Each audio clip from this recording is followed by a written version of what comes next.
iRadio Newsfeed. It's a condition you might not know too much about, but it's estimated more than 45,000 people in Ireland are living with it.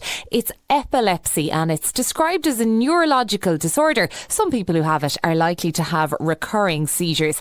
I'm chatting now to Cara Martin, who lives with epilepsy. Cara, you're 23, from Mayo, studying in Limerick, and you were diagnosed when you were 18. So tell us, how does epilepsy affect how you live your life? My epilepsy, my main triggers would be sleep deprivation and alcohol.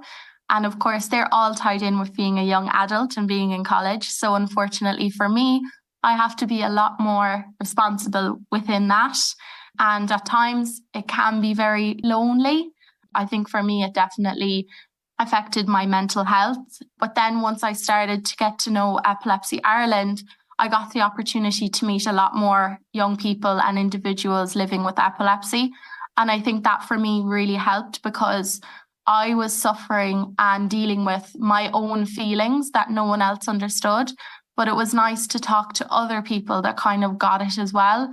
And it almost validates how you're feeling, because at times I would almost make myself feel guilty for it. It definitely affects your confidence, your mental health, especially your social life, how you interact with other people. And I never wanted to be that person that was labelled, oh, that girl has epilepsy. Do you know, I always found a lot of the time that people treated me like a China doll. But I think Epilepsy Ireland have really given me the confidence, kind of the ambition, and provided me with a platform that allows me to openly talk about it and knowing it was okay to have epilepsy.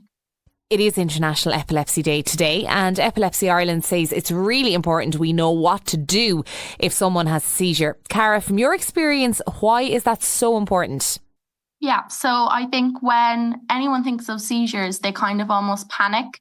It's easier to know seizure first aid than you actually think. So the three things that Epilepsy Ireland are really, really trying to push at the minute is time, safe and stay. Time the seizure. If it's over 5 minutes, make sure you call an ambulance. That's important. Safe would be to make sure that if someone is having a seizure, that the area or the environment that they're in is safe. Stay would be just to make sure that you stay with them and don't leave them when they have a seizure, because I know for me, my seizures are nocturnal, so I don't necessarily know that they're happening at the time. But obviously the side effects after having a seizure for someone can be very, very full on, and it's not a nice feeling. So I think definitely staying with the person when they have a seizure and after the seizure really helps as well. And Cara, it's been confirmed that the free travel scheme is going to be expanded to cover people who are certified medically unfit to drive. What do you make of this move? For me, I can't drive because of my seizures.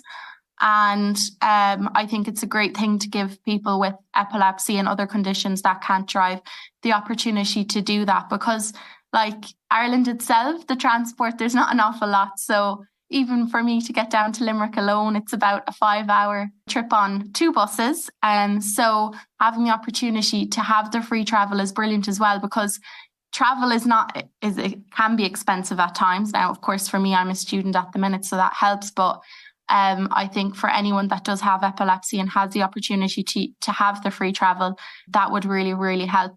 You can find out more on epilepsy.ie. Cara Martin, thank you for sharing your story with us. iRadio Newsfeed.